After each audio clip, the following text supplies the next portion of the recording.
code of practice has caused uncertainty and anxiety amongst the trans and non-binary community, and it's also left many workplaces, businesses and sex-based spaces confused about how they should proceed. Whilst I'm pleased that the government hasn't rushed ahead with the EHRC's proposals, we do urgently need guidance on how to remain trans-inclusive whilst also protecting sex-based spaces. Will the Minister provide an update on where her department is with the guidance and what assurances she can give and any guidance on sex-based spaces that will fully consider and guarantee the human rights of all trans and gender non-conforming people in the UK? Minister. I thank my friend for this important question, and I do absolutely recognise the anxiety felt by many trans people at the moment.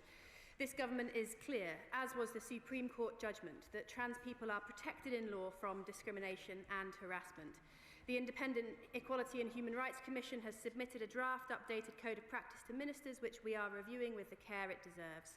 This will provide further guidance to service providers on how to meet their legal obligations. Rebecca Paul.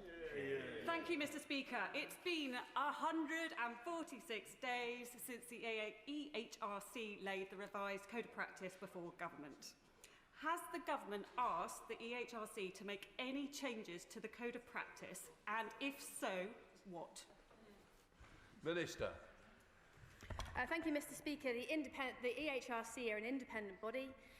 We are engaging with them to ensure that the draft code provides clarity for service providers. It's crucial that providers have legally robust guidance on how to apply the Equality Act, which is why we are considering it properly.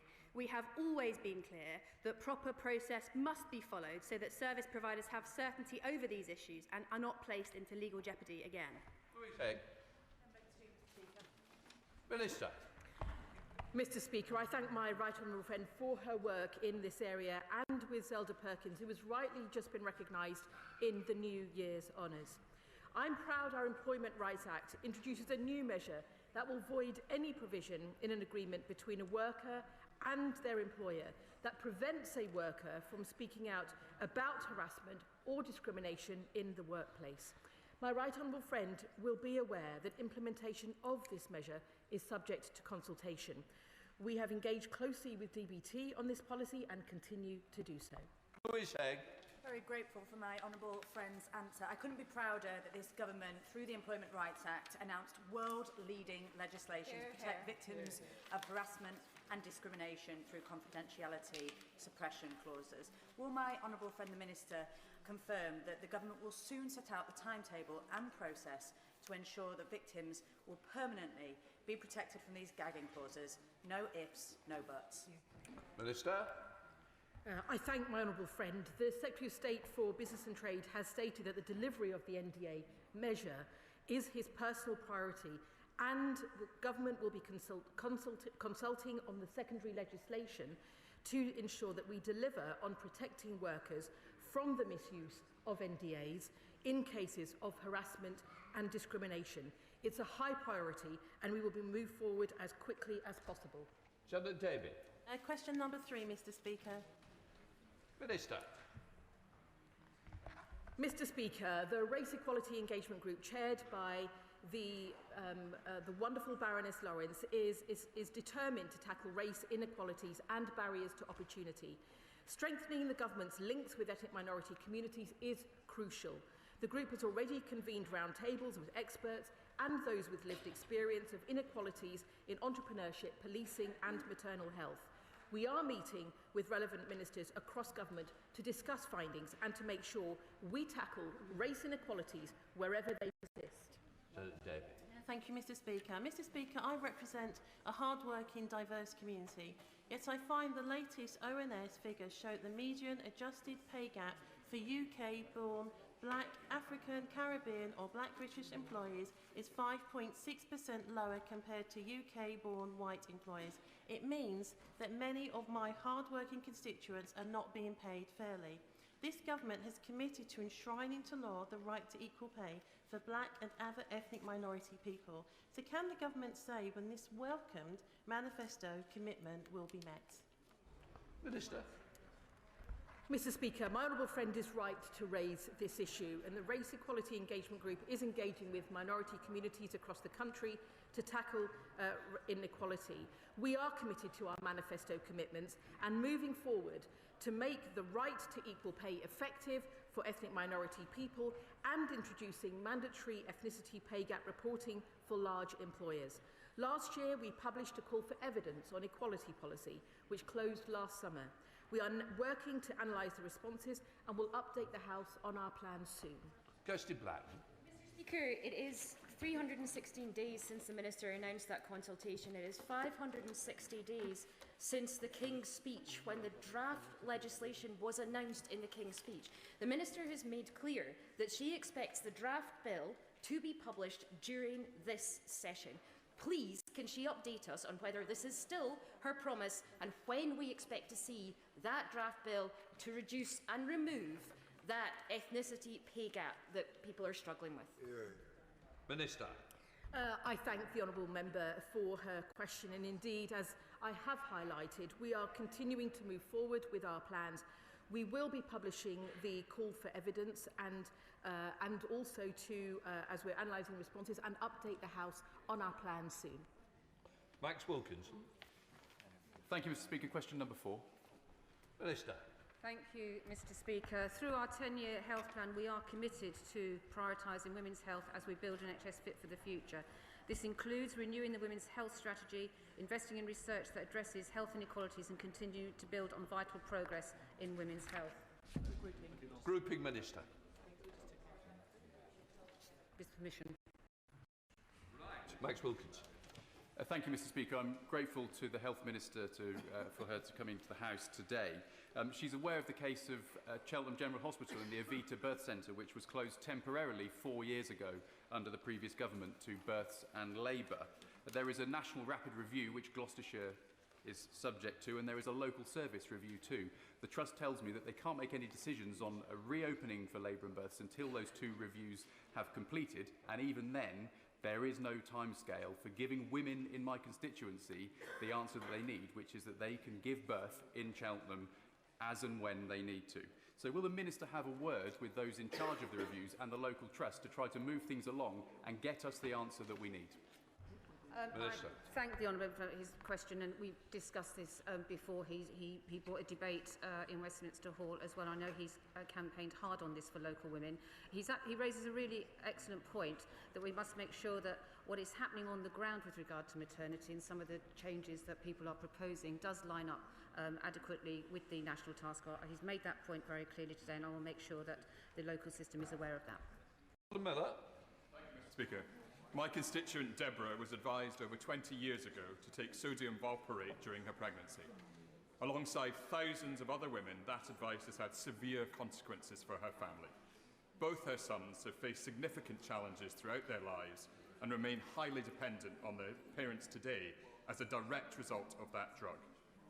On Saturday, I visited Deborah and she shared with me her fears for her son's future and her anger that over 2 years after the Hughes report was published, no action has been taken.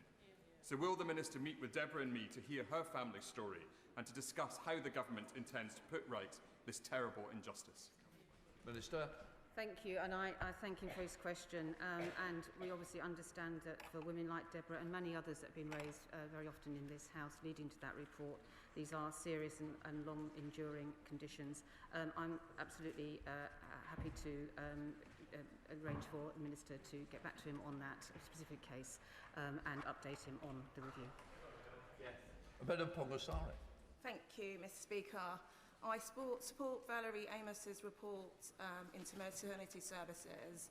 I'm very keen to hear from the government how they ensure that black voices, particularly black women's voices, are key during this investigation so that they can ensure that their voices are heard and their experiences are taken into consideration. Minister. I thank her for her question and the work that she has done on behalf of Black and Asian women particularly, as have many others, to make sure that that work is included in Baroness Amos's report. That is obviously central to the work that she will do. We know that the high risks are going. There are engagement groups as part of that work, and we'll make sure that she and others are kept up to date with that. Catherine Atkinson. Thank you, Mr. Speaker.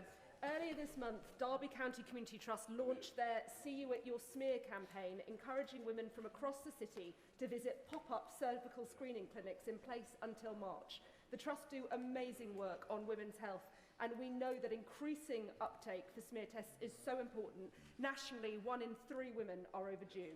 Can the Minister outline what work she is undertaking with the Health Secretary to improve smear test uptake? Minister. Well, I thank her for that question, and she raises great work that is going on there in that local system. And as part of renewing the women's health strategy, it's absolutely those good examples. We do rightly talk about the experiences of women as being very often very poor examples of healthcare. We know that. Having those good examples of where local systems are leading some of that work, and we'd certainly want to learn from what they are doing in order to inform that wider strategy. That's absolutely part of renewing that strategy to make sure that it is effective. Sir Secretary Minster. 75-year-old Valerie Neal died due to manslaughter, a coroner ruled 4 days after a stroke. This prompted a murder investigation as a post-mortem showed it was a forcible sexual assault that directly caused her death. Surviving in Scrubs campaigns to tackle sexual harassment and, crucially, sexual assault across the healthcare system. Mr. Speaker, hospitals and care homes should be the safest place to recover from childbirth, accident or illness. What is the Minister doing to deal with predators lurking in our NHS, targeting women at work or, sickeningly, at their most vulnerable? Minister.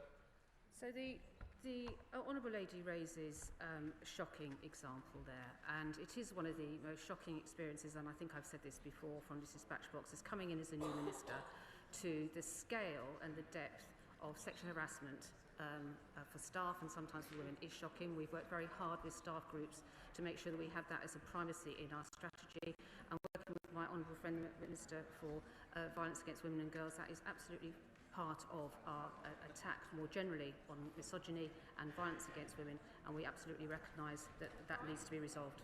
Ray Goldman, Liberal Democrat spokesperson. Thank you, Mr. Speaker. In September, I raised the case of my constituent Mary in the House. Mary is among the parents of at least 7,000 children who have suffered birth defects because of the anti-epilepsy drug sodium valproate after it was prescribed to pregnant mothers in the 1970s. Next week marks the 2nd anniversary of the Hughes report into the sodium valproate and pelvic mesh scandals. Mary and other mothers like her needed redress and support for their children years ago, and a government response to the Hughes report is now long overdue. What assessment has she made of an impact on the women and their children left in limbo by this government's failure to respond to the Patient Safety Commissioner's report of February 2024? Minister. Well, clearly, as we have discussed in this House, and many people have led the campaign on part of this women, we of course are clear on the impact on those women, as the government will continue to review the recommendations of that report and report back in due course. Chair of the Women's Inequalities, Sarah Owen. Thank you, Mr. Speaker. Question number 5. Minister. Mr. Speaker, our Pathways to Work guarantee will tackle the unnecessary barriers keeping disabled people out of work. Connect to Work employment support will be nationwide by April. Last week we expanded Work Well, and regular meetings of the lead ministers on disability make sure of cross-government working. Sarah Owen. Thank you, Mr. Speaker. Nearly half of disabled people in the UK say they feel it's harder to get a job or keep a job. It's even worse for those with learning disabilities. Just 6% find it into the workplace. Now, the problem isn't just employer discrimination, it's also the UK's infrastructure. 3 in 4 trains are not step-free. Ones like mine in Leagrave are completely out of bounds for people who are physically disabled. What is the Minister doing to ensure that cross-departmental working meets the needs of disabled people to access public spaces and the workforce? Minister. Well, Mr. Speaker, my honourable friend is absolutely right. The disability employment gap is too big. Every department has a lead minister on disability. I chair our regular meetings. My honourable friend, the member for Wakefield and Rothwell, champions disabled people at the Department for Transport, and the Rail Accessibility Roadmap sets out planned improvements for disabled people ahead of the establishment of Great British Railways. Vicky Slade. you, Mr. Speaker. My constituent Becky relies on access to work, but her application was denied, and her ICE application for a complaint has now taken 8 months just to receive an acknowledgement. We can't progress an ombudsman claim until they deal with it. So what is this department doing to arrange for complaints to be dealt with more quickly so people can get back into work? Well, I'd be grateful if the Honourable Lady would just let me have a note of that particular hold-up with complaints. I mean, there are delays with access to work, reflecting the big surge in demand for access to work, and that's why we've proposed reform. We've consulted on reform, and we'll come back with our proposals now quite soon. We now go over to Jim Shaw. Mr. Speaker, question number 6. Minister. Thank you, Mr. Speaker. Through our 10-year health plan's big shifts, we'll ensure that more tests and care is delivered in the community, improving working between services, using greater use of technology to support women managing long-term conditions, and crucially learning from the work led by the pioneering women's health hubs. Jim Shannon. And I thank the Minister very much for that. Arthritis and other musculoskeletal conditions are the single biggest cause of pain and disability in the UK. It's one of the most common reasons for workplace absences. It affects women and girls, and particularly 60% of those with arthritis in the UK are women, which accounts for some 6 million women across the United Kingdom. So can I ask the Minister, can the Minister work to ensure that MSK is included in the next phase of modern services frameworks so that health of women and girls is made a priority? Thank you. I thank him for that question. He's absolutely right. The osteoporosis does disproportionately affect women, and it's a crucial part of, as he said, absence from the workforce. Myself and Baroness Merrin, who leads on this work, met with Charlie Mayfield as part of his looking at getting more women back into the workforce, and I absolutely make sure that women's health and these sorts of long-term conditions are part of that. I can't commit to the MSK strategy, but we're absolutely committed to involving this and renewing the women's health strategy. Patrick Hurley. Number 7, please, sir. Thank you, Mr. Speaker. And with permission, I will answer questions 7, 8 and 10 together. Tackling child poverty is a moral mission for this government, and your background should not determine what you go on to achieve in life. I am proud that we've now published our historic child poverty strategy that will deliver the largest reduction in child poverty within a single parliament, scrapping the 2-child limit, expanding free school meals and backing families. Thank you, Mr. Speaker. Earlier this week, I visited the Bishop David Shepherd School in my constituency, and I saw firsthand the difference that breakfast clubs are making to children from disadvantaged backgrounds. So can the Minister explain how the government's commitment to expanding breakfast clubs will help tackle child poverty and reduce inequalities across the country? I'm grateful to my honourable friend. He's a real champion for local families, and I'd be grateful if he would extend my thanks to all the staff team at the Bishop David Shepherd Primary School for the work that they are doing. Breakfast clubs make a huge difference to parents, to children, expanding learning and giving our children a great start to the day. And this Labour government will deliver a national rollout of breakfast clubs across our country. Bobby Shanker. Thank you, Mr. Speaker. In Arboretum, in my constituency, half of the children are growing up in poverty. That means hungry mornings, cold homes, and kids who are 4 times more likely to face mental health problems by the time they're 11. What urgent action is this government taking across government to tackle child poverty that eliminates health inequalities so that all children can grow up in a warm and a stable society? Sorry. Thank you, Mr. Speaker. Alongside the expansion of new free breakfast clubs, we massively expanding free school meals, expanding extra childcare for families, and that runs alongside our work in rolling out Best Start family hubs in every area, building on the proud Labour legacy of Sure Start to support families early when their children are young. Irene Campbell. Thank you, Mr. Speaker. In my constituency of North Ayrshire and Arran, healthy life expectancy is currently 52.5 years for women and 52.6 years for men. This is shockingly the lowest in Scotland and shows clear evidence of increasing health inequalities compared to other parts of Scotland.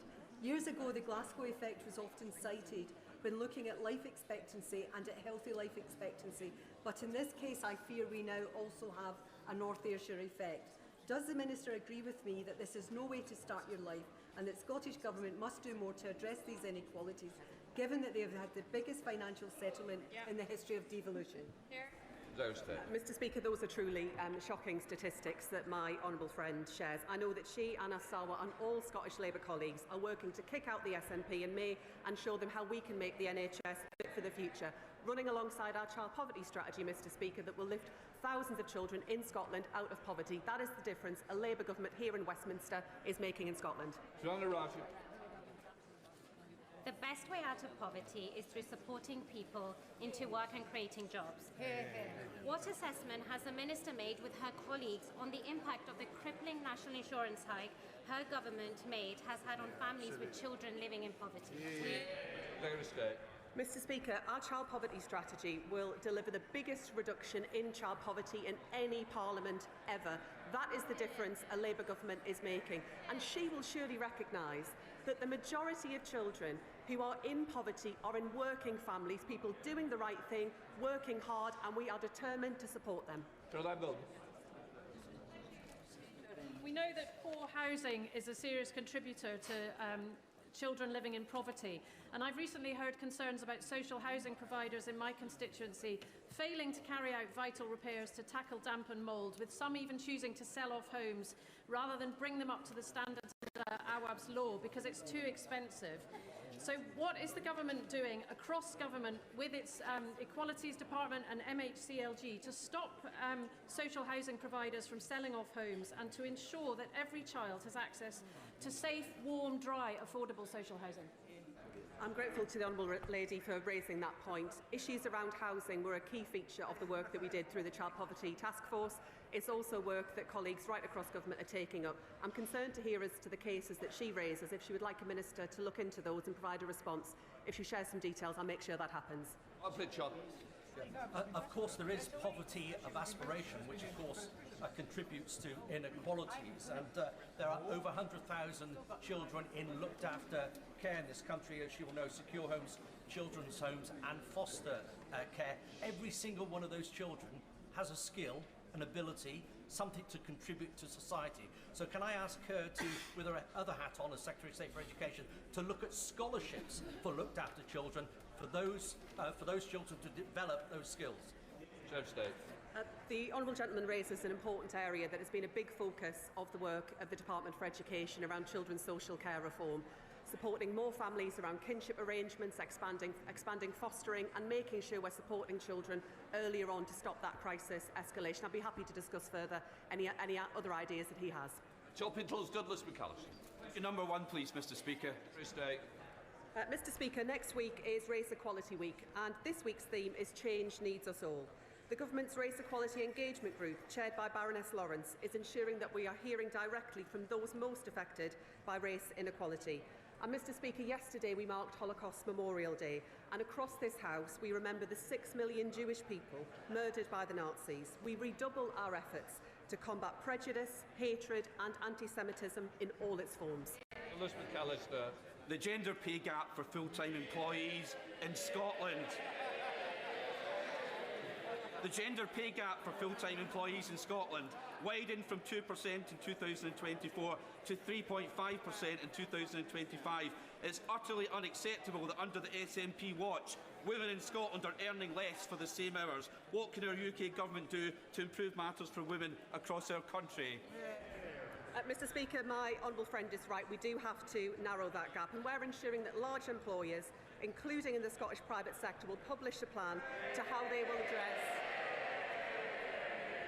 show how they will address the gender pay gap. But of course, I'm proud that along with him, this Labour government is delivering the biggest upgrade in workers' rights in a generation. Nurses up and down the country, like the Darlington nurses and Jennifer Mellay, are being hounded and harassed by the NHS simply for recognising that biological sex is real. I'm grateful that the Secretary of State had previously agreed to meet with Jennifer, and I hope she still will, but she takes up the cause of working class women. These are working class women, and they are being abused by people in positions of power. So will she go further? Will she hold accountable people in the NHS, the Nursing and Midwifery Council and in the unions who have harassed and victimised these hard-working nurses? Mr Speaker, I look forward to meeting with Jennifer soon to discuss her experiences and what more we can do to make sure that women in the NHS are safe at work. I'm determined to ensure that the rights, voices and spaces of women who both work in the NHS and are patients in the NHS are protected. Thank you, Mr. Speaker. In the case of Gorton and Denton, we heard this week that the Muslim vote has decided to endorse the Green Party. This is overt sectarianism in our midst, and we know where we have sectarian politics, conflict and strife follows. Even one of their candidates at the last election was threatened with beheading, but nobody in the Labour Party seems to be able to confront this problem. So will she call it out for what it is, sectarian politics that has no place in Britain? Secretary of State.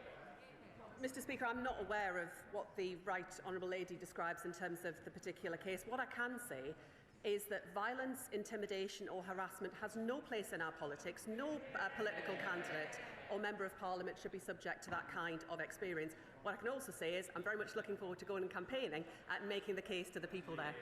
We now come to questions to the Deputy Prime Minister. Annalise Midgley.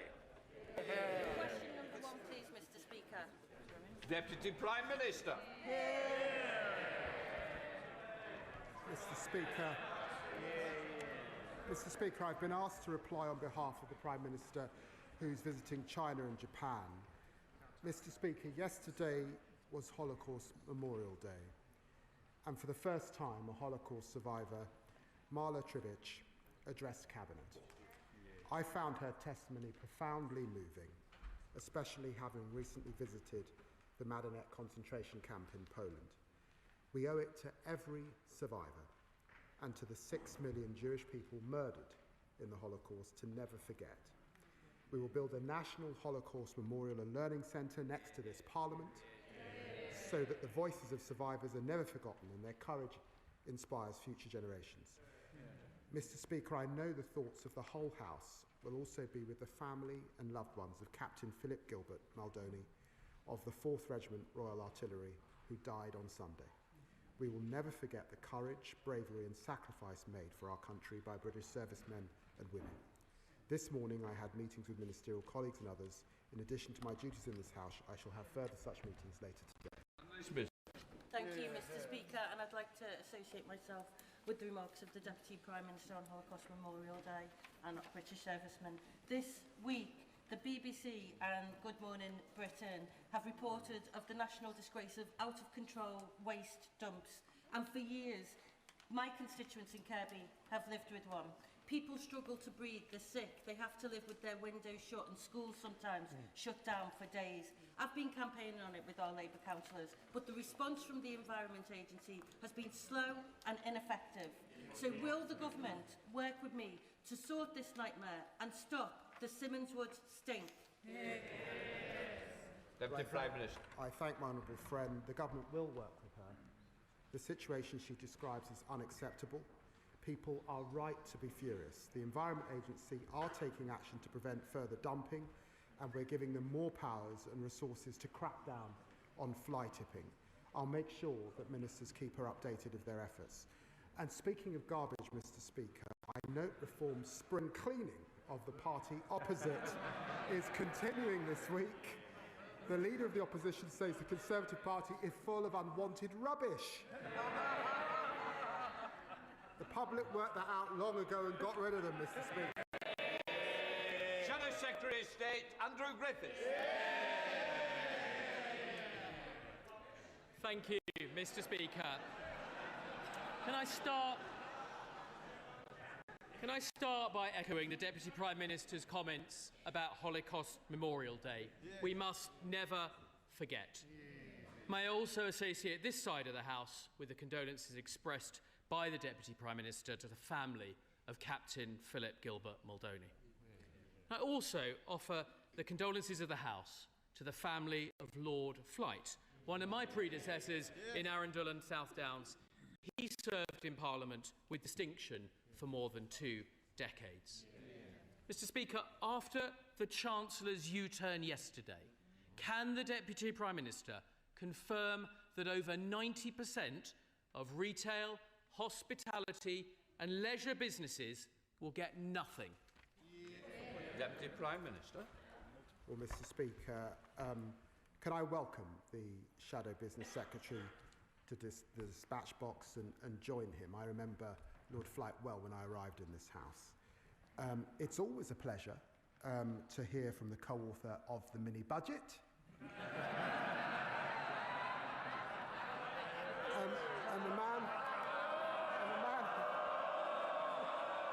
And the man who said that Liz Truss has the best plan to deliver for voters. Remember that? Of course, all of us want to see our pubs in good health and to support hospitality. That's why the Chancellor announced a £4 billion package of support.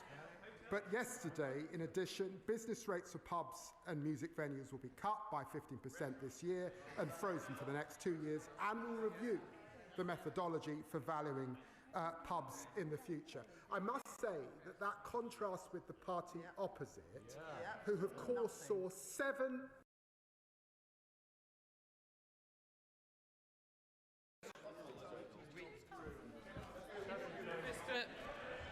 Mr. Speaker, he wants to talk about experience. I spent 25 years building businesses, creating jobs. He spent 25 years manufacturing grievance. And if the party opposite knew anything about business, they would know this is too little too late. Our high streets, their high streets, are bleeding out. The Chancellor's handing out. They don't want to hear this, Deputy Speaker.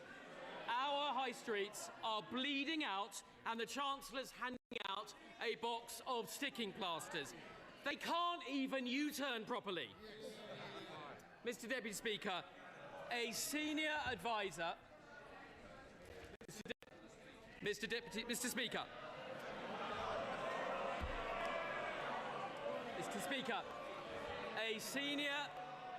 a senior advisor to Andy Burnham said yesterday the Chancellor just wants a cheap headline. Meanwhile, our high streets are being decimated. He's right, isn't he? Deputy Prime Minister. I've got to say, Mr. Speaker, he talks about business. We know what his plan for business is. This is the man who opposed the minimum wage and said it was, quote, simply something that legislators pass to make themselves feel good. Well, let me tell him, raising the minimum wage doesn't make us feel good. It changes lives. And Labour's proud of how we're supporting small business. And on small business, creating hospitality zones to cut red tape, greater licensing freedoms, very important, and tackling late payments. All of that supporting business. That's a hard cry to what small business saw before. Mr. Speaker, you don't make young people better off by putting them out of work. Mr. Speaker, his MPs are already banned from pubs. Where next? Shops, restaurants, hair salons. That may not make a difference to him or I, but for many of them,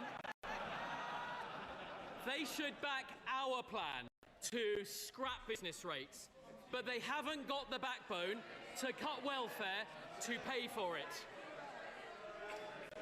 And it's not just business rates, Mr. Speaker. Under them, the cost of hiring is up. So could he tell the House how much more does it cost to hire a 21-year-old under Labour? Deputy Prime Minister. He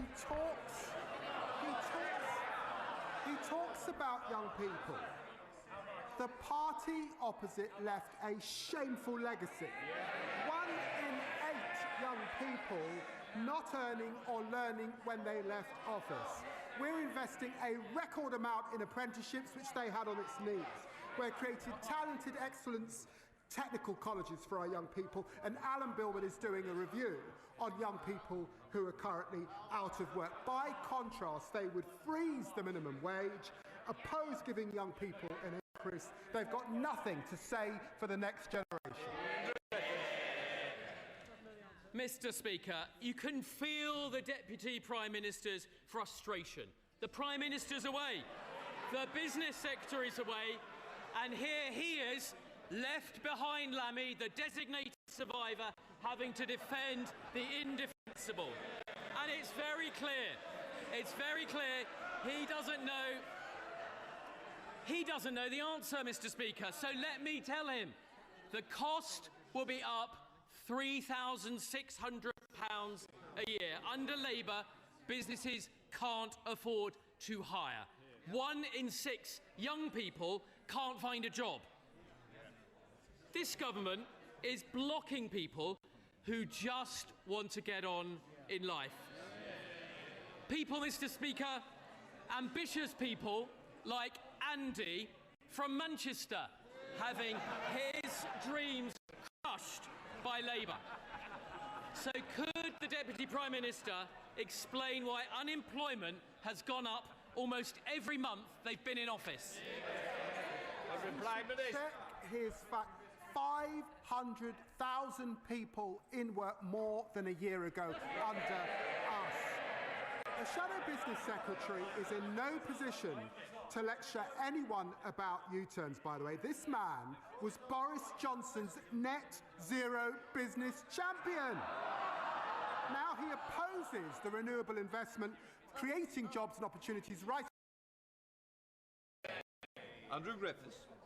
Mr. Speaker, the thing he didn't want to say is that every Labour government leaves office with unemployment higher than when they arrived. And there's a reason for that. They don't understand what it takes to be an employer. They don't understand business. They're strangling business with their red tape, and they're about to make things infinitely worse. So will he tell us his government's own estimate of the cost to business of the Unemployment Act? Deputy Prime Minister. I'm going to take no lectures from you on business. My father was run out of business under the Thatcher government. I know what it's like to grow up under a Tory government. And whilst we're talking about it, 26 Tory MPs and counting have already defected to reform, and now they're all counting down, Mr. Speaker, because today is 100 days until the Tory transfer window slams shut. It's going to be the longest and most disloyal transfer saga since Sol Campbell left Spurs. I don't know where he is, has signed 3 white wingers in the past fortnight. Andrew Griffiths. Thank you. I don't know what's in his head, Mr. Speaker. It's our party that is getting stronger. And overnight,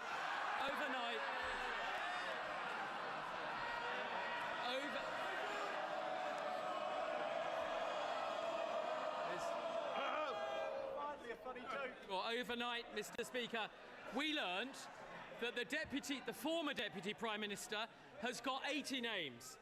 On Sunday, we learned that the Health Secretary's allies claimed that he's got 200 names, and oddly, 50 of them want the Mayor of Greater Manchester, who's not even in this MP.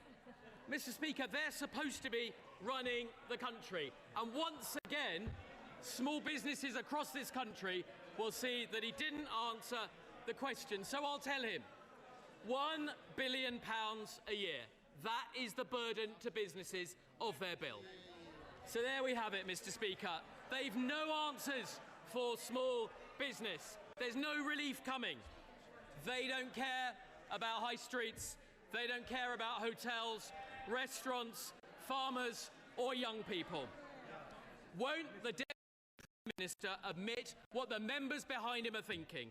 That it's not the Prime Minister going to China that's the problem, it's the fear that he might come back. Deputy Prime Minister. Mr. Speaker, he's not going to get this gig again, is he? Let's face it.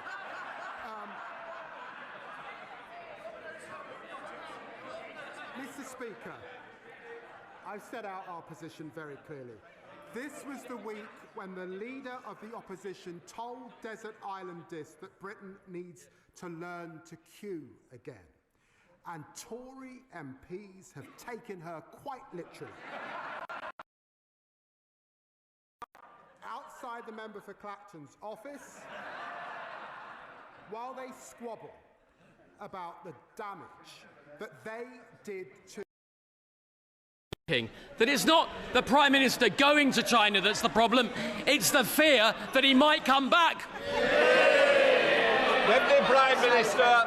Mr. Speaker, he's not going to get this gig again, is he? Let's face it.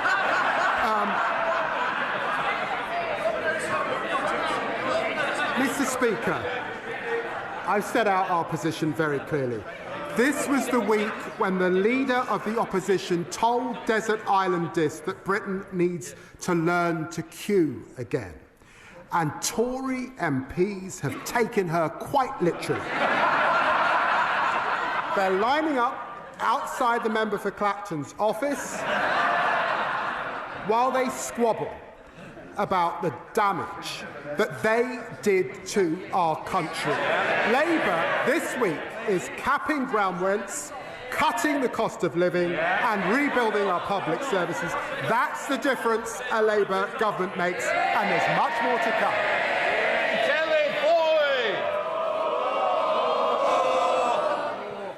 Mr. Speaker, Elmore Hall School is a fantastic multi-site provision supporting over 200 of County Durham's vulnerable young people with social, emotional and mental health difficulties. Their PAC site in Durham caters for 20 key Stage 4 pupils, but SAN provision in Durham is at crisis point. With an extra school site and PAC extension, Elmore could offer more young people opportunities to thrive locally, saving thousands in costs for alternative provision and taxis. Will the Deputy Prime Minister arrange for the DFE Minister to visit the PAC site, and will they work with me to support the urgent need for additional school facilities and PAC accommodation so young people in Durham can access the education they deserve closer to home? Deputy Prime Minister. Well, I'm very grateful to my honourable friend. We're focused on fixing the SEND system so every child, wherever they live, has the support that they need to thrive. And we will continue our national conversation on reforms. We're also boosting investment into SEND. That includes 200 million to roll out more training for teachers and over 100 million for Durham County Council. I'm sure a minister would be happy to meet with my honourable friend and visit the site at the earliest opportunity. Deputy Leader of the Liberal Democrats, Daisy Cooper. Thank you, Mr. Speaker. On behalf of my party, may I join with the Deputy Prime Minister in marking Holocaust Memorial Day, We Will Not Forget, and also honouring the service of Captain Philip Gilbert Muldowney, who died on Sunday. Mr. Speaker, whilst the Chinese regime still holds British citizen Jimmy Lai captive in prison, and whilst the Chinese regime continues to hunt down pro-democracy protesters on the streets of Britain with bounties on their heads, the British Prime Minister has gone cap in hand to China to ask for a trade deal on the promise of a super embassy from which the Chinese regime will continue to spy on us. The Chinese regime remains undeterred in its illegal actions against the UK and our citizens. So can I ask the Deputy Prime Minister to name one single consequence that the Chinese regime will face if they do not stop their campaign of espionage and repression? Deputy Prime Minister. Well, Mr. Speaker, China matters, and ignoring them would be a dereliction of duty. We will build a consistent, long-term and strategic approach grounded in reality. I set that out in the China audit statement I made a few months ago, and that is what our allies do. President Trump, Macron, Chancellor Merz, Prime Minister Carney, all are visiting and engaging. We'll cooperate where we can, and I'm sure in areas like climate, she would expect us to cooperate, and we will challenge in areas where we disagree. That's the way that we deliver for the public of this country. Daisy Cooper. Thank you, Mr. Speaker. I note the Deputy Prime Minister could not name one single consequence if the Chinese do not stop their espionage and repression. Mr. Speaker. Withdraw. Mr. Speaker, The Deputy Prime Minister has responded as if the world has not changed. With Russia waging war in Europe, with the Chinese hunting protesters and pro-democracy protesters on our streets, and with President Trump undermining NATO and the rules-based order which keeps us safe, we have got to act with urgency to strengthen our alliances with trusted allies in Europe and the Commonwealth, and we have got to ramp up defence spending now. Can I ask the Deputy Prime Minister, will he consider as a first step the Liberal Democrat plan to issue defence bonds to raise £20 billion in the next 2 years in order that we can rebuild our armed forces and give British savers the opportunity to invest in the defence of our nation? The Prime Minister. I've got to say, I've been here long enough to remember when Labour left office, 2.5% we were spending on defence, and when they were in government with them, they cut it. John Slinger. Thank you, Mr. Speaker. Does the Deputy Prime Minister agree with me that the good work of this Labour government to get the NHS back on its feet, with waiting lists down, including by 2,400 in my constituency, ambulance waits down, and prescription charges frozen, would be put at risk, could be put at risk by Reform UK, as confirmed at the weekend, when the last but one defector, the honourable member for Romford, when asked about a private health insurance system, said, "I don't object to that." Deputy Prime Minister. Well, he's right. Waiting lists are down 3,200 in his local area, and he's right to highlight the progress with our plan to get the NHS back on its feet. Thanks to this Labour government decisions, waiting lists have fallen by over 300,000 since the election, and we delivered 5.2 million extra appointments, slashed ambulance response times, and recruited 3,000 more GPs. Meanwhile, the member for Romford confirmed at the weekend that Reform would support privatising the National Health Service. Labour will never let it happen. Trusted with our National Health Service. Mr. Speaker, this week marks 2 years from the attempted great deception of the former government and the DUP that the Irish Sea border was gone. No checks, no paperwork was the strapline. And yet within the first few months of this new year alone, we've had imposed a veterinary medicine border, and we've had a ban on new GB cars being sold in Northern Ireland. And now the EU says that from July it plans to impose a €3 charge on small parcels coming into Northern Ireland. What sort of government allows a foreign power to impose a tax on parcels coming into its own territory? Deputy Prime Minister. Well, Mr. Speaker, I looked at this specifically when I was Foreign Secretary. We've provided a wide range of guidance and support to businesses. We've not seen evidence of significant disruption to the flow of parcels. However, of course, HMRC stands ready to provide support wherever businesses have difficulties. Alex Boriscup. Mr. Speaker. When the Prime Minister recently visited my constituency of Cardiff West in Ely to launch the UK Child Poverty Strategy, I took the opportunity to discuss with him that much-needed Pride in Place funding that we want in Ely and Cairo. My constituents are telling me they want it in important things such as a youth zone and in recreational sports activities. So will my right honourable friend agree to meet with me to discuss securing this vital funding for my constituents in Ely and Cairo? Deputy Prime Minister. Well, of course, I'll ensure that my honourable friend gets the meeting with the appropriate minister. Look at the difference that Labour is making in Wales. NHS waiting lists have fallen 6 months in a row thanks to the largest ever devolution settlement. 445 million into Welsh Rail, new offshore wind projects, AI growth zones, and the UK's small modular reactor in Anglesey. That's the difference a Labour government makes.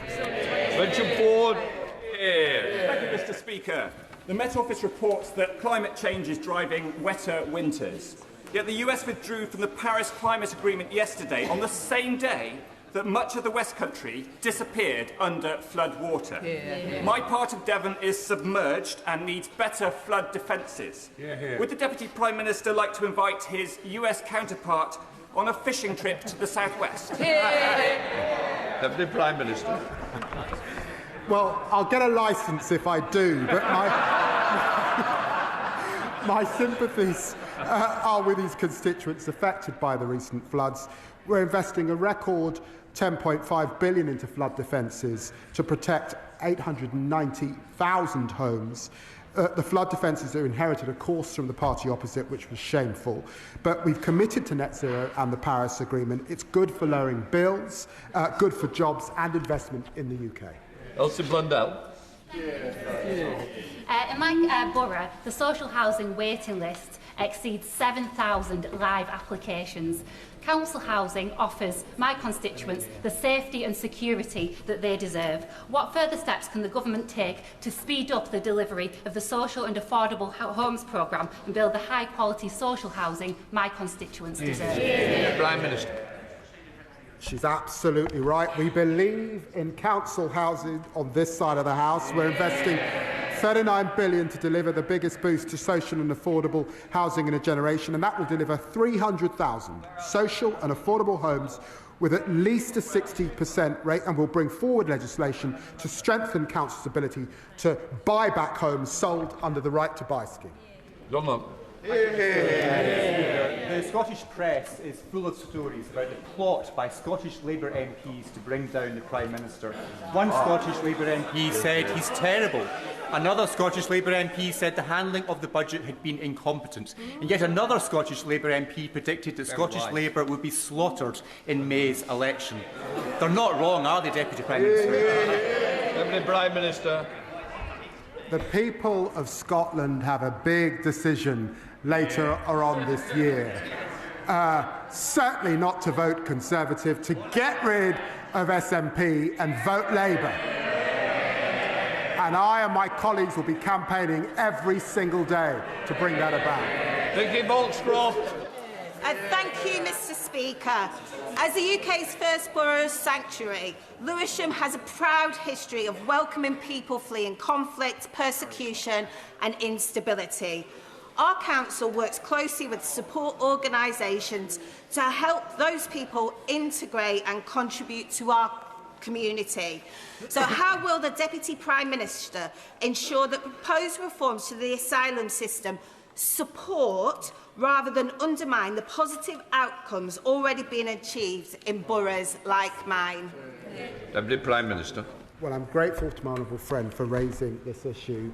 Britain has always been a fair, tolerant and compassionate country that has offered safe haven to those fleeing peril, and this government will always defend those values.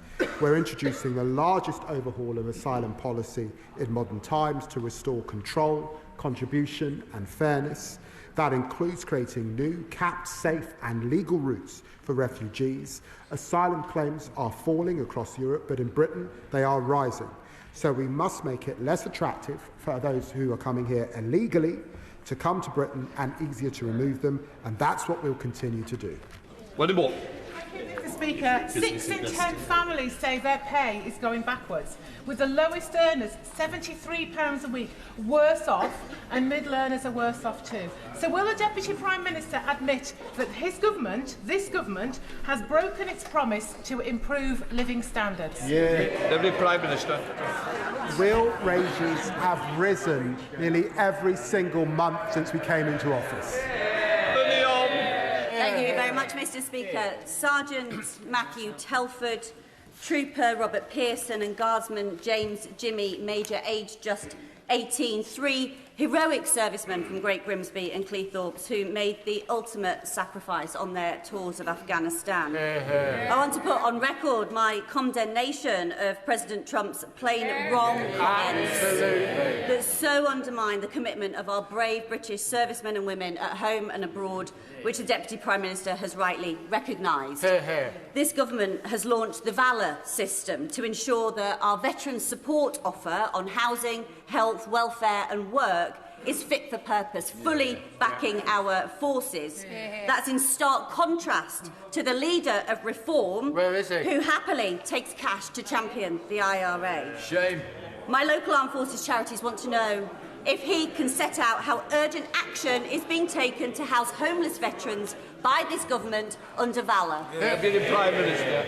One of the greatest privileges of my life is visiting our servicemen and women who are stationed abroad. We're renewing the contract with our veterans, providing millions to eradicate veteran homelessness and investing £50 million into a nationwide network of support centres. I also want to take this opportunity to pay my respects to Private Jonathan Kitolongoda.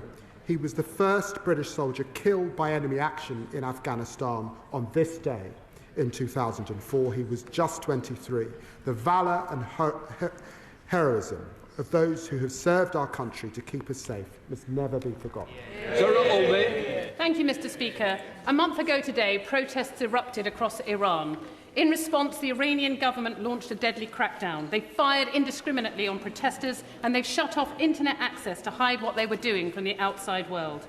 In April 2024, the then Shadow Home Secretary, now the Foreign Secretary, asked the Conservative government if they would finally proscribe the Islamic Revolutionary Guard Corps as a terrorist organisation. And just 2 weeks ago, she described the Iranian regime as a consistent threat to the UK's stability, security, freedom and our national interest. The world order that we thought we knew is being shaken up. The US is no longer able to show moral leadership to governments that kill their own citizens. Can this government step up and take the lead, and will they now proscribe the IRGC? Deputy Prime Minister. Well, I utterly condemn the Iranian regime's brutal repression of peaceful protesters. It's a long-standing position under successive governments not to comment on whether a specific organisation is being considered for proscription.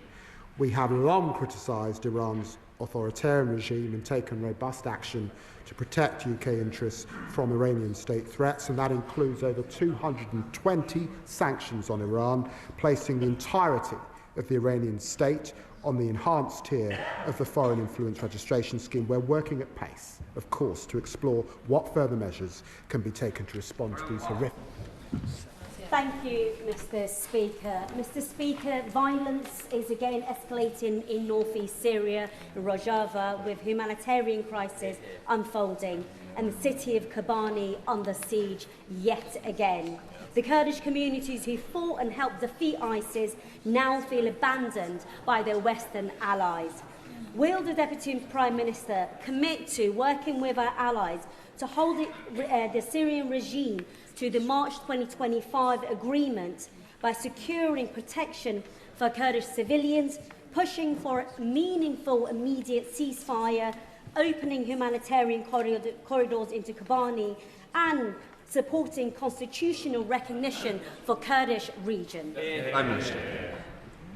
Well, recent events in Syria have been deeply concerning. This is a significant moment for Syria's future, and we're using every diplomatic lever to urge all parties to stop the violence, protect civilians, and ensure humanitarian support can be accessed. The Foreign Secretary has highlighted the importance of protecting the rights of the Kurdish community to Syrian's Foreign Minister this week, and we have consistently advocated for an inclusive political transition. We remain committed to standing with the Syrian people as they seek to build a more stable, free and prosperous future. Lee Anderson. Thank you, Mr. Speaker. It was reported on the TV yesterday that the Labour backbenchers are revolting. Now that is a matter of opinion. You don't have a TV licence. Unlike the Labour backbenchers and the Prime Minister. You don't have a TV licence, please. Unlike the Labour backbenchers and the Prime Minister. He doesn't have a TV licence.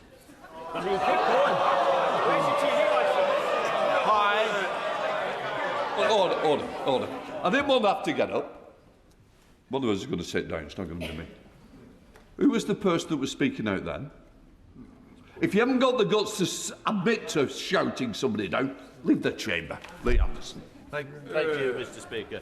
Unlike the Prime Minister of our country, I've never been thrown out or barred from a pub, and after yesterday's disastrous announcement to save our pubs. There's no wonder it's cleared off to China. But I've got one question for the Deputy Prime Minister.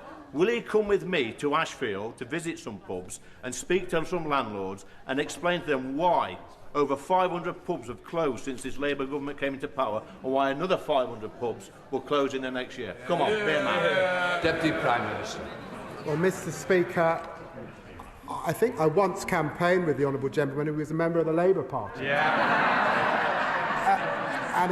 And it's been said of him that when he left, he enhanced the IQ of the Labour Party and the IQ of the party that he went to. I wondered what job the honourable member is pitching for on Reform's shadow cabinet. They've got Nadine Zahawi to advise on tax, the member for Newark to open up the borders. Now they need Liz Truss to crash the economy. Ian Byrne. Thank you, Mr. Speaker, and I hope you get well soon. Lydia Jakeman is 19 years of age and has been given a devastating diagnosis of motor neurone disease. When she was told she has a very rare form of the disease that can be treated with a groundbreaking new drug called tofersen, her family were given hope. They have since discovered that while the drug has been made available to the NHS free of charge, a local trust has declined to deliver it. This afternoon, a family will be arriving at Downing Street, having walked from Southampton to highlight this injustice. Will the Deputy Prime Minister work with me, MPs from across the House, the Department of Health and Social Care Ministers, as well as NHS bosses, to deliver fair access to tofersen for all living with this rare form of motor neurone disease? Deputy Prime Minister. Well, can I say to my honourable friend that I'm sorry to hear about those that are waiting for this treatment, and of course I will ensure that he gets the appropriate meeting with the relevant minister. James McMurdo. GR Car is a business in Burnt Mills in my constituency in Basildon, with over half a century of experience in steel manufacturing and fabrication. It is exactly the kind of medium-sized business that builds this country and we should be championing. Following my visit to them last week, I was disturbed to find out that many of our contracts from our flagship deals in Teesside and in our nuclear programmes go offshore, such as the 7,000-tonne order for steel to China and the 200-plus kilometres of fabricated pipework to Germany. This is exactly the kind of investment that should be done in the UK. So how does sending offshore play into their growth plans? Deputy Prime Minister. Well, the honourable gentleman will remember that we stepped in to save British Steel and we committed up to £2.5 billion to rebuild the sector, and we'll publish a steel strategy setting out how we're going to achieve that shortly. The British Industry Supercharger will also bring down energy costs for strategically important UK industries. Patricia Ferguson. Thank you, Mr. Speaker. At a time when this government is promoting a duty of candour to ensure all public servants, including ministers, should have a legal duty to act with transparency and frankness, and when the Scottish Government has indicated it hopes that legislation will apply there too, does the Deputy Prime Minister support calls for the current First Minister, a former First Minister and a former Health Minister to appear before the inquiry into the deaths of adults and children as a result of contaminated water at the Queen Elizabeth University Hospital in Glasgow? A scandal widely thought to be the worst since devolution began. Deputy Prime Minister. Well, my honourable friend is right to raise this serious matter. It's a scandal, one of the worst failures in modern Scottish public life. The SNP government must acknowledge the grave failures at Queen Elizabeth Hospital. When whistleblowers raised serious failings, SNP ministers sided with the Health Board and dismissed families who went through tragic circumstances. That should be condemned as wholly unacceptable, and there's no clear example of why Scotland needs change with Anna Sarwar. The UK's nuclear deterrent has kept this country safe for over 5 decades, and as the Deputy Prime Minister will know, it's operationally independent, but it still relies on US defence supply chains. Given the shaking of traditional alliances, could the Deputy Prime Minister reassure the House and the country that the UK has sufficient stockpiles of the component parts of the D5 Trident II missiles that the nuclear submarines have, and ensure that the supply chain remains resilient and is able to cope with any change in the White House, whether positive or negative. Deputy Prime Minister. He raises an important issue, and it's why I was pleased to work with the Defence Secretary on the Strategic Defence Review, and that we're investing $270 billion over this Parliament into defence. I think so. Thank you, Mr. Speaker. I know that the Deputy Prime Minister takes a deep interest in Uganda. 2 weeks ago, there was a sham election. People prevented from voting. Government officials stuffed the ballot boxes. Now the military is pursuing Bobi Wine, the leader of the opposition, with deadly intent. I'm gravely concerned about Bobi, opposition activists and British citizens in Uganda. What can we do to safeguard those people and ensure that we don't see violence and bloodshed on the streets of Uganda? Deputy Prime. Well, I was very grateful to meet with Bobi Wine and him when I was Shadow Foreign Secretary. We call for peaceful and credible elections. This dispute must be resolved peacefully and legally. Opposition candidates must be able to campaign freely. And of course, we will continue to make representations forcefully. Bob Blackman, final question. Thank you, Mr. Speaker. And I join the Deputy Prime Minister in commemorating Holocaust Memorial Day. But unbelievably, Palestinian Pulse, an organisation, plan a protest outside Parliament today entitled "Confront Power in Parliament, an anti-Zionist rally." Now, the Jewish population of our country have had to put up with weekly protests in our towns and cities since the 7th of October 2023. Now we have Jewish businesses and restaurants having protests outside, trying to close them down. The chants are anti-Semitic. The meaning behind them is anti-Semitic. Well said, please. And we see where it leads. The massacre on Bondi Beach, what happened in the United States, and unbelievably, 2 of our Jewish population being murdered in Manchester. Now, Lord Macdonald's review is going to obviously look at this. But the Jewish population of this country do not have 2 years to wait before this hatred is extinguished. So will the Deputy Prime Minister take concrete steps to ensure that anti-Semitism is driven out of our country? Deputy Prime Minister. Well, I'm very grateful to the Honourable Gentleman. He and I have worked cross-party on these issues over many years, particularly as I represent Stamford Hill, one of the historic homes of the Jewish community, and he's quite right. The rising anti-Semitism that we see, the nature of some forms of protest is intolerable and unacceptable. That is why the Home Secretary has set out the plans that she has, and I will continue to work with her closely to drive anti-Semitism out of this country. That completes Deputy Prime questions. Let the front benches change over.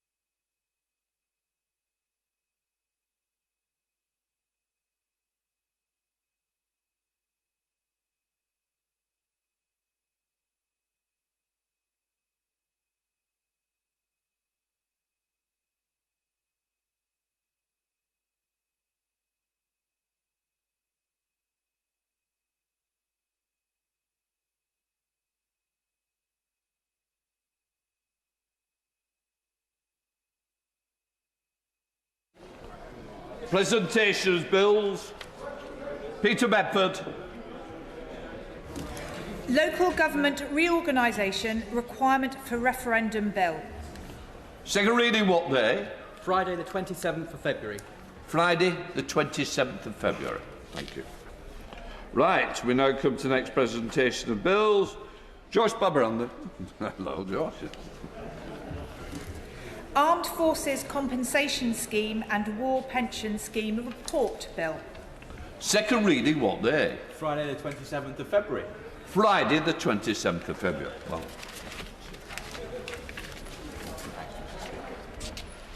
We now come to the 10-minute rule motion. It's about flooding from George Freeman.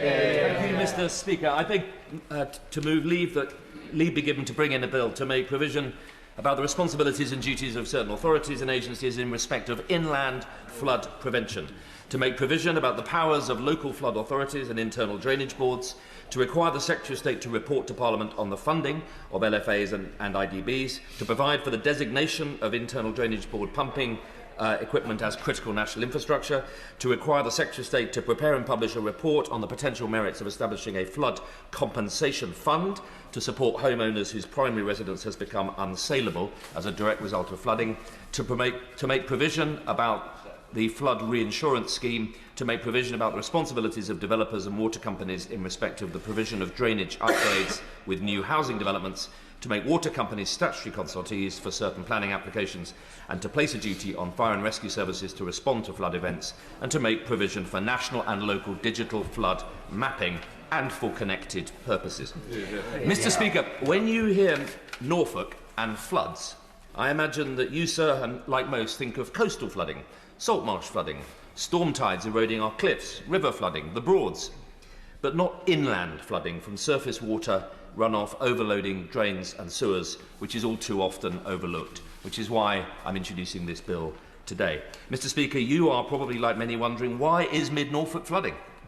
It's Breckland, it's dry, it's sandy, it's inland. The clue is in the name. It should not be flooding. But over the last decade or so, we've seen a spate of inland surface flooding in 23 of my 130 villages, increasing every year. Why? Yes, climate change. In 22-3, we had the wettest October, November, December, January, February and March on record. But also lack of maintenance of council highway culverts, a lack of maintenance of farm ditches, inadequate funding of internal drainage boards, who, by the way, have been doing a really good job since about 1560 when they were created, and local flood authorities, the relinquishing of riparian rights. I'm sorry to say, I think the Environment Agency rather more focused on rivers as habitats than channels to get water off the land. But this is happening in many areas. Why mid-Norfolk? The big factor in mid-Norfolk is new housing. Along the A11 corridor in the last 10-15 years, we've seen 5,000 houses at Thetford, 5,000 houses at Attleborough, 3,000 at Windham, 1,000 at Silfield, a 5,000 house new town planned at Snetterton, and in commuter villages like Yaxham, Mattershall and Ellingham, big national developers and their agents like Gladman Homes abusing the 5-year land supply to land bank and then dump massive commuter housing estates on the outskirts of towns and villages without proper infrastructure investment, against the wishes of the local council, local plan and communities who are too often powerless. I want to make clear that I am not against house building, nor all developers. We have excellent local developers in Norfolk like Able Homes, who build excellent homes and estates across many of my towns and villages. They aren't the problem. The problem is the rush to dump massive commuter estates on the outskirts of towns and villages and the scale of new housing without adequate infrastructure investment. In 2020, my eyes were fully open to the scale of this when I spent that Christmas week helping residents in my villages clear out sewage water from their houses, get on the telephone lines and try and get Anglia Water to get tankers to pump out the villages. That continued, and in 2023, Mill Lane, Attleborough was hit by a significant flooding event affecting 100 homes. Spare a thought, please, for Lynn and Hans Short, who live next to the culvert, which was, by the way, wrongly installed by Anglia Water before they handed over the riparian responsibilities. Lynn and Hans have been flooded 4 out of the last 5 years. And that's why I've set up the Mid-Norfolk Flood Partnership, worked with the County Council to set up the Norfolk Strategic Flood Alliance, ably led by Henry Cater and Fiona Johnston, convened our first Norfolk Flood Summit last year, and established and supported local flood action groups. My first instinct was not to come to Parliament or Government for help, but to lead locally.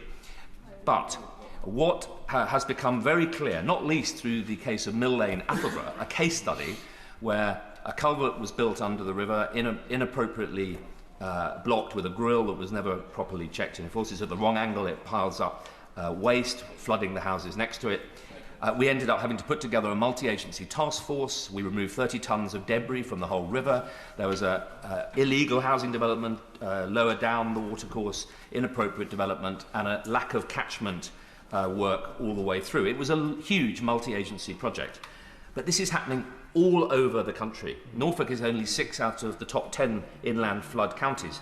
And that's why I think, Mr. Speaker, there are 4 new flooding APPGs in this new Parliament. MPs across the House recognise it. And with new house building targets, 1.5 million homes in the next 3 years, this is only going to get more serious. I pay tribute to the new Flood Minister, who I see is on her seat, Peter Bonfield, for his flood review, and I welcome the CSR funding announcement of £2.6 billion for flood and coastal erosion management to protect 65,000 homes. The insurance sector tell us 18 million homes are at risk, 1 in 4 over the next 10-15 years. And this flooding is costing £66 billion a year to the economy. We won't solve this problem unless we really deal with the fundamental, structural, systemic problems causing the misery and chaos around the country. Inland flooding often overlooked as funding goes to the higher profile coastal rivers, towns and cities. Serious lack of clear responsibilities. Mr. Speaker, there are over 30 agencies in Norfolk alone who have responsibility for flooding.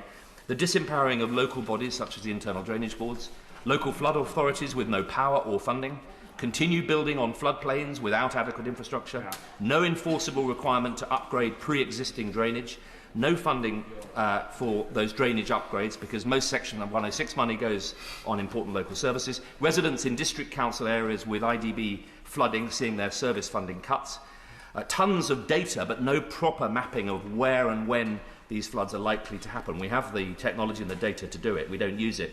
The vital flood re-scheme, limited in time and scope and set to expire, and an insurance, mortgage and saleability time bomb in our housing market. And nothing, sadly, in the recent planning bill, despite multiple amendments, including from the other House. So this bill that I'm introducing today has been designed with and around the advice of frontline bodies to tackle the practical reality of flood prevention in 4 key areas: responsibilities, funding, planning, and national and local data and flood mapping. I've developed it in a spirit of non-partisan practical politics to help and embolden the Minister to take this opportunity to make the key reforms essential to avoid a growing crisis worsening to calamitous levels. I want to thank the many agencies and organisations in the water sector who've helped, in particular local residents, Liz Witcher in Watton, Hans and Lynn in Attleborough and many others too numerous to mention. My councillors, agencies like the Norfolk Flood Alliance and Aviva, a great local Norfolk insurance business on the front line of this crisis.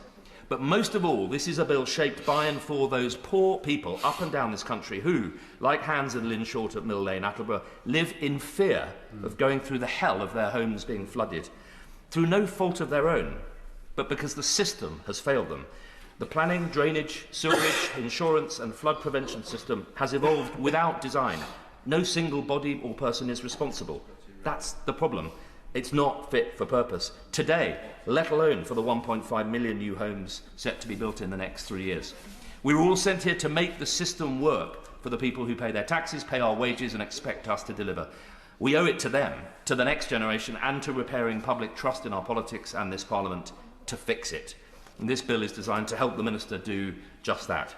And I commend it, Mr. Speaker, to the House. That the honourable members have leave to bring in the bill. The question is that the honourable member have leave to bring in the bill. As many of that opinion say aye. Aye. The contrary, no. I think the ayes have it. The ayes have it. Who will prepare to bring in the bill? Myself, sir, and Mr. Nick Timothy, Mr. Jerome Mayhew, Mr. James Wilde, Mr. Lee Pincher, Ms. Helen Morgan, Mr. Ros Savage, Mr. Steph Acrone, Mr. Adrian Ramsey, Mr. Blake Stevenson, Mr. Ben Spencer, and myself, sir. Yes.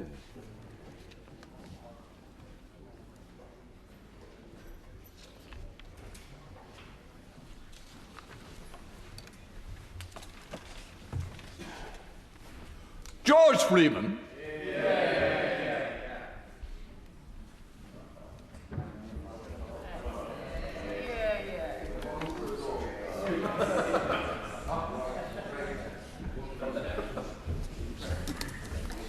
Flooding bill.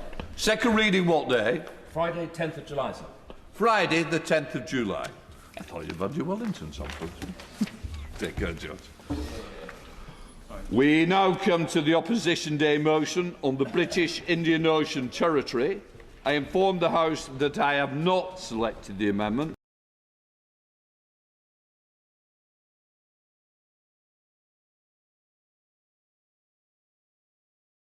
Speaker, I beg to move the motion that stands in my name and in the names of the Honourable and Right Honourable friends.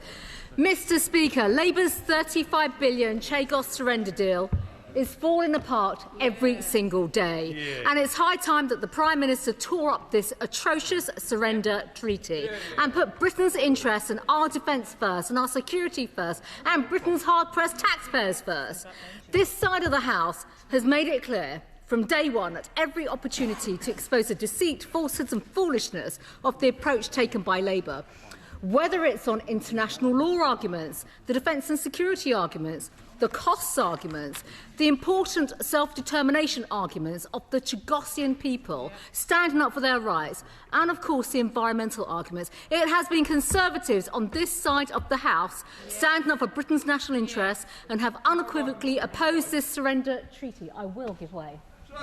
Grateful to my honourable friend, and building on what she's just said there, is she not shocked that most Labour MPs cannot be bothered to turn up for this debate? And is absolutely right. And, you know, I just think it demonstrates their disdain and contempt for the British people, quite frankly. It really does. And while the Prime Minister and, in fact, their various ministers travel the globe, it's pretty obvious that they all go around waving the white flag of surrender. They can sit there chuntering, but the British public can see exactly what's going on with this government. Weak people and giving away their money. Had the Prime Minister... So the Minister is chuntering about starting the negotiations. This deal is on him. It's on their government. It's on the Labour government and your lefty friends and your international law agreements. And perhaps he'd like to listen, because had the Prime Minister... You can sit there, absolutely do listen, because they may learn a few things today. Had the Prime Minister and his dear friend, the Attorney-General, perhaps she'd like to contribute to the debate. She'd perhaps put her name in to even speak. Then I suggest she sits and listens. Had the Prime Minister and the Attorney-General and the real Foreign Secretary, Jonathan Powell, and the current and former secretaries who are in former secretaries in name but only, got their way, then the Mauritian flag would already be flying over the Chagos archipelago, and hundreds of millions of the £35 billion of taxpayers' money would already be in the coffers, lining the coffers of a foreign government. I will give way. Yeah. My right honourable friend, may I invite her to challenge the Minister to deal with the issue of the Palindaba Treaty, which came into force, I think, in 2009, designed to prevent African nuclear proliferation. If we breach that treaty by means of this deal, it will open up an opportunity for all kinds of hostile powers, including China and others, to site nuclear weapons in Africa. Do the government realise that? And I know my honourable friend certainly does. Yeah, well, my honourable friend is absolutely right. And, of course, again, it's this side of the House that's been raising this issue. Because guess what? It gives succour and strength to Britain's enemies. So all the people, basically, that are working against us, China, Russia, Iran, they'd be accelerating, they're plotting with their Mauritian friends on how to undermine the operationalisation of the military base at Diego Garcia and exert their influence in the Indo-Pacific at the expense of all our interests. I will give way. I commend the Shadow Minister and indeed the Conservatives for bringing forward with a consistent focus on what they're trying to do. But does the Shadow Minister share the concerns over the long-term guarantee for the UK and the right to extend the military lease and the right of access within the treaty, and the fact that this essential base can never have no ambiguity attached to it in any way? Is absolutely right. And this speaks to the fundamental point about the capitulation, the surrender, the way in which this government has worked night and day, we see it now, in terms of working against Britain and Britain's interests, and that is unforgivable. I will give way to my right honourable friend. My right honourable friend, who I must say is making an excellent start to this attack on the government, but I will ask her this simple question, which shouldn't we also dig a little bit deeper as to some of the linkages between, say, the Prime Minister and some of his earlier colleagues, to learn that Philippe Sands, who was representing the Mauritian government, had a deal done with the Russians over Crimea in which he assured them, I understand, that the granting of independence and ownership for Mauritius would not impinge on their right to stay in Crimea, which brought them to vote and support this. Doesn't that look to you, like to my right honourable friend, and to myself, as absolute method traitorship? Yes, my right honourable friend has made his point very clearly. This is a government that effectively is not standing up for our values, our interests. or even making any effort whatsoever to demonstrate that it's on the side of our national security. And fundamentally, this is what it's been all about. And, Mr. Speaker, you will absolutely know it's been the diligent work and the scrutiny of Conservatives in this House and in the other place that's led the government being forced to pause in this surrender through our diligent diplomatic engagement with the US administration, asking over 400 parliamentary questions, 2 opposition day debates, and thanks to you, Mr. Speaker, urgent question after urgent question, here to demand answers which they never provide, they only hide. This is all thanks to this government's shameful and outright contempt of Parliament and the British public. We have proudly made representations on behalf of the Chagosian people. Not only have they been betrayed, Mr. Speaker, but they're also now being threatened in Britain, and their family members are now being intimidated by people associated with the government of Mauritius, who seem to be learning how to conduct transnational repression from their Chinese Communist Party friends. This Labour government will go down in history for many, many terrible things, and they can now add to that list of shame the repression and betrayal of the Chagosian people. Labour must rethink their deeply corrosive policy, which is putting our security and the safety of the Chagosian people at risk. But instead, we have a weak and feeble Prime Minister currently on his knees in Beijing, who will do anything possible to push through this deal, a deal that has been constructed and negotiated by his left-wing international lawyer friends, whose views he seems to value much more than the British people and the Chagosian community. And, Mr. Speaker, we all know how this has gone completely wrong.